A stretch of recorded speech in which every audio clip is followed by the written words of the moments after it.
주제를 바꿔서 5차 재난지원금 논의 상황 짚어보도록 하겠습니다. 정부와 여당이 현재 지급을 검토하고 있는데요. 자, 전국민 지급 그리고 선별 지급 두고서 아직까지도 결정을 못하고 있는 상황인 거죠? 그렇습니다. 일단 소상공인 맞춤형 지원금이 있고요. 또 일반 국민 지원금 두 가지인데 이 중에서 일반 국민 지원금 대상을 말씀하신 것처럼 이제 두고 있습니다. 정부는 소득 하위 70%에만 선별 지급하자라는 입장인데 네. 민주당은 전 국민에게 보편 지급을 하자 하고 있고요. 그래서 지금 절충점을 찾고 있습니다. 5차 재난지원금 논의는 이번 달 초에 문재인 대통령이 국무회의에서 한 발언이 계기가 됐는데요. 당시 발언을 한번 들어보시겠습니다. 네.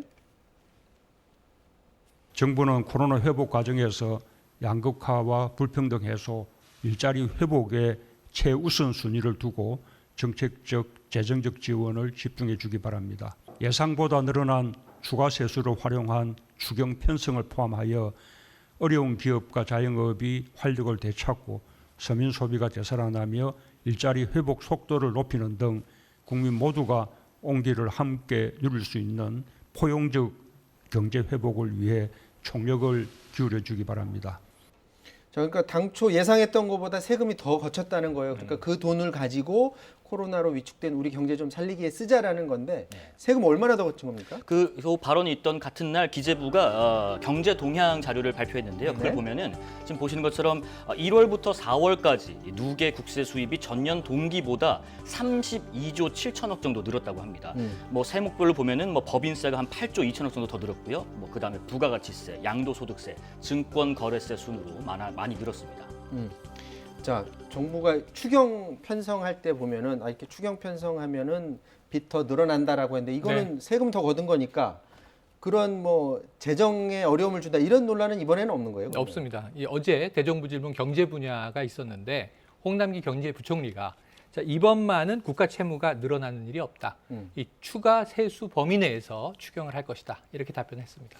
자, 어제 대정부 질문 때 나랏빚 우려하는 일부 의원들의 목소리가 있었습니다. 잠깐 듣고 오도록 하겠습니다. 그런데 지금 약 30조 더 들어온다고 해서 이 채무가 그러니까 적자 살림이 갑자기 흑자 살림으로 된 것도 아닌데 이 104조의 빚을 줄일 생각은 안 하고 30조 더 들어온다고 해서 이렇게 그냥 써도 되는 겁니까? 이번 상황의 경우에는 추가적으로 되는 세수를 그냥 내년으로 넘기는 것보다는 지금 사용하는 것이 완전한 경기 회복을 위해서 저는 바람직하다고 판단이 돼요. 초과 세수를 저희가 사실 사용하지 않는다면 오히려 시장에 긴축 효과를 가져오는 셈이 됩니다. 그런 의미에서 저는 경기 회복에 되돌려서 쓰는 것이 바람직하겠다고 해서 그 금액 범위 내에서 이번에 추경을 하게 되는데요. 그러니까 추경해서 빚이 늘어나는 건 아니지만 이미 빚이 있기 때문에 그 빚 갚는데 좀 쓰라는 거고 정부도 좀 쓸 생각은 있는 거죠. 네, 그렇죠. 이제 아마 쓰는데 추경이 쓰고 또 남는 부분들은 채무를 메꾸겠죠. 근데 문제는 이 자체는 채무는 계속 늘어나고 있는 건 어쩔 수가 없습니다. 네. 이거는 이제 일반 우리 예산을 쓰는 사람들 입장에서 봐도 시각의 문제인데, 자, 저는 부채가 있어요, 어차피. 근데 약간 여윳돈이 생기면 부채부터 갚을 것이냐, 아니면 내 삶을 더 윤택하게 하는데 이 돈을 요긴하게 쓸 것이냐, 어디에 선순위를 둘 것이냐 이제 방식인데 사실 이 좀 난감하죠. 홍 부총리는. 왜냐하면 민주당에서는 돈 안 쓴다고 야단 맞고 있거든요. 야당에서는 빚 안 갚는다고 야단 맞고 있는데 부채는 사실 1년 사이에 119조 정도 늘어서 국가 부채가 지난해에는 847조 약 이 정도 됐는데요.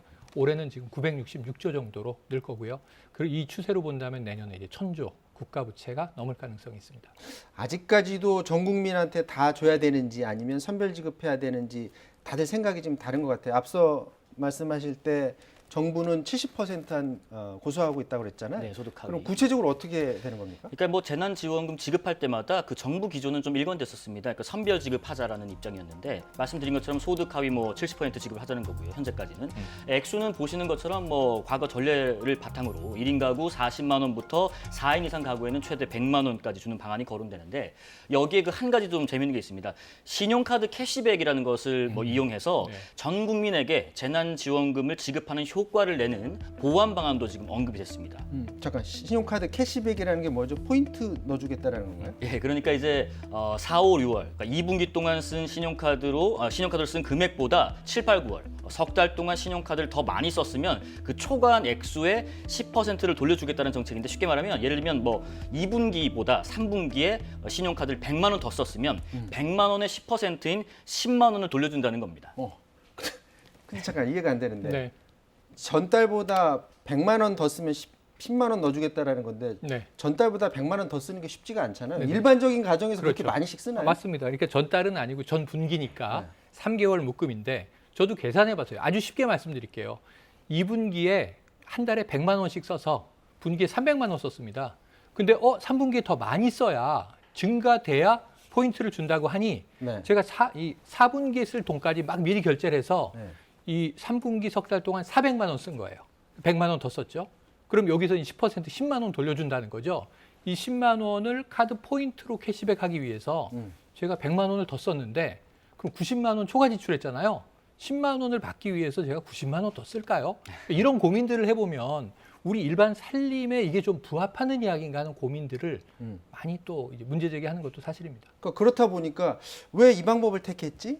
혹시 신용카드사들한테 누가 보더라도 신용카드사들한테 굉장히 좋은 제도인 것 같은데요? 포인트를 신용카드사가 지급하면 네. 신용카드사가 10% 캐시백하는 포인트는 세금으로 메꿔주는 거고요. 이 열심히 신용카드 써야지라고 생각하는 순간 결제량이 늘어나면 그렇죠. 수수료는 신용카드사가 더 버는 거고요. 그래서 저도 이게 난감한 것이 자, 정부는 지금 최대 30만 원까지 주자. 민주당은 최대 50만 원까지 주자. 캐시백의 금액을 놓고 다투고 있는데 이걸 왜 현금으로 안 주는 걸까? 아니 그리고 지역화폐 얘기도 지역화폐도 있었잖아요. 있고요. 예전에는 이 지역 상권을 살리기 위해서 지역화폐로 주자. 이건 주로 지자체들의 주장이고 어쨌든 중앙정부 입장에서는 이걸 현금성으로 주던 지역화폐로 주던 직접 다양한 국민들이 복잡하게 카드라는 시스템의 결제 구조를 따라가지 않고도 그냥 주면 될 텐데 왜 굳이 카드 결제에 연동한 캐시백을 쓰는 것인가? 이건 좀 복잡한 방법 아닌가? 뭐 특별한 이유는 모르겠습니다만 고민은 좀 남습니다. 자, 이거는 뭐 어디까지나 지금 기재부가 가지고 있는 생각인 네, 거죠? 그렇습니다. 자, 기재부와 여당 간의 논의 과정을 거쳐서 앞서 기재부 생각 70%도 확정된 게 아니라 네. 국민의 퍼센티지로 더 올라갈 가능성도 충분히 있는 그런 상황입니다. 하지만 민주당 다수 의원들은 전 국민 지급 여전히 생각하고 또 있습니다. 한번 듣고 오도록 하겠습니다. 코로나19는 인종, 나이, 성별, 빈부 차이를 두고 발생하지 않았습니다. 재난지원금 역시 어떠한 차별을 두지 않고 전 국민에게 지원되어야 합니다. 우리는 1차 재난지원금 이후 동네 소상공인의 희망 섞인 목소리를 들었습니다. 전 국민 지원 시 가계 전체 평균 소득은 1년 전보다 3.5% 증가했지만 선별 지원 시 그 3분의 1도 되지 않는 1.1%에 불과했습니다. 자영업자 소득 증가율에서도 전 국민 지급 시 전년 대비 8.2%가 증가했으나 선별 지급 시 1.8%에 그쳤습니다. 내수는 아직 어렵습니다. 소상공인들은 여전히 힘들어하고 있습니다. 위축된 내수 경기를 회복시켜야 합니다. 하반기 소비 증대를 극대화할 필요가 있습니다. 전 국민 재난지원금 지급이 그 마중물 역할을 할 수 있을 것입니다. 자, 재난지원금의 목적, 경제도 살리는 것도 있지만 국민들 위로하는 것도 분명히 있을 겁니다. 집행하는 과정에서 혼선이 있으면 안 될 것 같고요. 논란 생기지 않도록 준비를 해야 될 것 같습니다. 여기까지 하도록 하겠습니다. 지금까지 최영일 평론가 김용준 기자였고요. 저는 내일 다시 찾아뵙겠습니다. 고맙습니다.